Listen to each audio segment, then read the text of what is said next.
여러분 안녕하십니까? KBS 뉴스 특보입니다. 잠시 후 청와대에서 김현종 국가안보실 차장이 브리핑을 할 예정입니다. 한일 군사정보보호협정 지소미아 종료 결정과 관련한 추가 입장 표명이 있을 것으로 보입니다. 청와대 발표를 생중계로 전해드리겠습니다. 지소미아 종료는 오늘 한국 정부가 일본 쪽에 외교 공문을 전달하는 것으로 절차가 마무리됩니다. 이와 관련해서 미국 쪽에서도 강한 유감을 표명하는 등 여러 우려가 나오는 상황입니다. 이와 관련해서 김현종 차장이 입장을 발표할 것으로 보입니다. 자, 먼저 이 스튜디오에 통일외교부 김영은 기자 나와 있습니다. 좀 내용을 정리해 보겠습니다.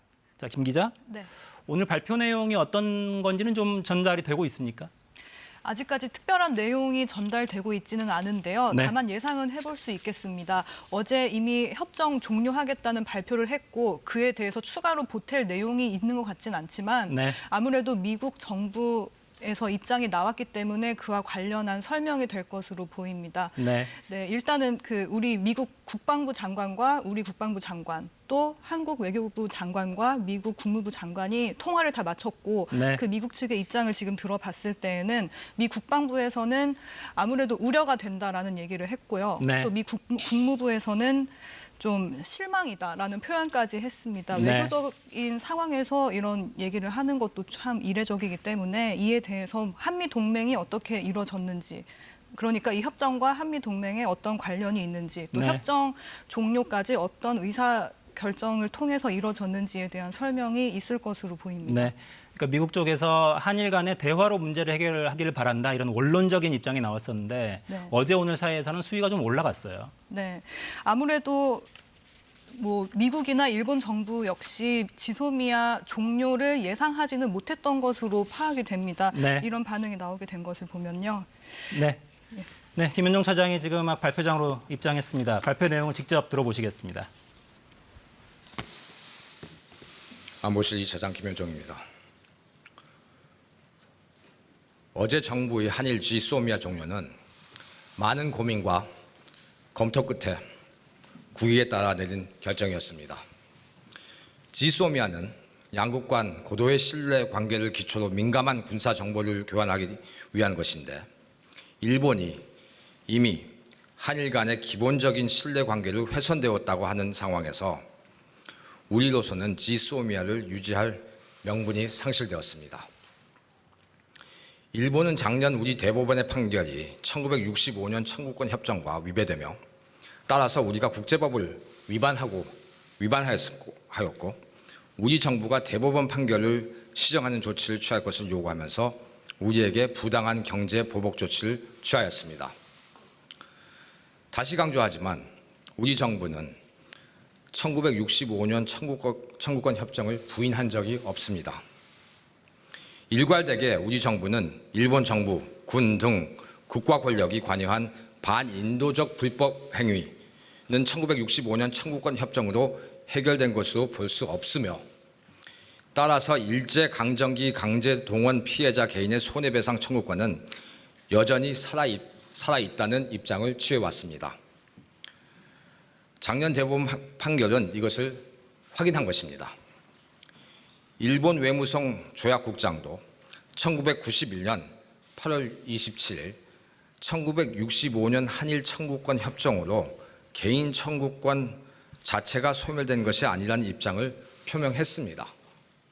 또한 2차 대전 중 사이베리아 억류되어 강제 노역을 당했던 일본인의 개인 청구권의 문제에 대해 일본 스스로도 일본 소련 간 공동선언에 따라 개인 청구권이 포기된 것이 아니라는 입장을 표명한 바 있습니다. 일본 정부는 우리 대법원 판결을 국제법 위반으로 규정하고 우리 정부가 이를 시정할 것을 요구하고 있지만 이는 사법부의 독립성과 삼권 분립의 원칙을 무시하는 것으로서 정상적인 민주주의 국가에서는 사법부에 대한 정부의 간섭은 상상도 할 수 없는 것입니다. 그간 일본의 지도층은 기존 주장만을 반복하면서 대화에 전혀 진지하게 임하지 않은 채 우리가 국제법을 일방적으로 위반한 만큼 우리가 먼저 시정 조치를 취해야 한다고 하고 지속적으로 요구를 하기만 했습니다. 이에 대해 우리는 일측과 외교적으로 문제를 해결하기 위한 다양한 방안에 대해 열려 있다고 하면서 지속적으로 대화를 추진했습니다. 우리 정부는 7월 2번에 걸쳐 고위급 특사를 일본에 파견했고 8월 초에는 우리 주일 대사가 일본 측 총리실 고위급을 통해서 협의를 시도했으나 결과는 변함이 없었습니다. 이건 터킹 포인트 없는 파트인데 심지어 8월 15일 광복절에도 우리 고위급 인사가 일본을 방문을 했습니다. 그러나 결과는 똑같았습니다. 우리 산업부도 일본 측이 문제 삼고 있는 우리 측의 수출 허가제도 문제를 협의하기 위해 일본 경상성 측에 대화를 지속적으로 요청했습니다. 7월 16일 산자부 경산성 담당 국장 간 협의 요청에 이어 7월 24일 WTO 일반 이사회에서의 수석 대표 간 1대1 대화 제안, 7월 27일 RCEP 장관 회담 제안 등 수차에 걸쳐 실무 협의를 제안했지만 일본은 이에 일절 응하지 않았습니다.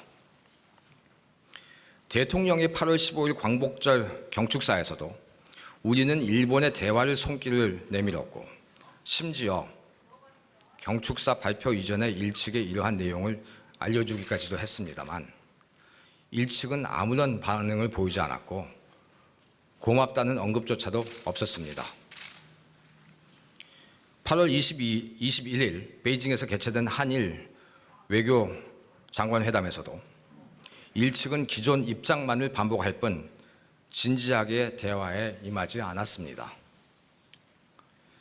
정부 차원의 노력만 있었던 것은 또 아닙니다. 국회 차원에서도 7월 31일부터 8월 1일간 한일의원연맹 소속 우리 측 의원들이 일본을 방문해서 일측 의원들과 협의를 해보았지만 우리 대표단이 현지에서 어떠한 대우를 받았는지에 대해서는 제가 지금 이 자리에서 설명 안 해도 여러분들이 다 잘 알고 계실 것입니다. 또한 문희상 국회의장의 특사 자격으로 박지원 더불어민주당 의원도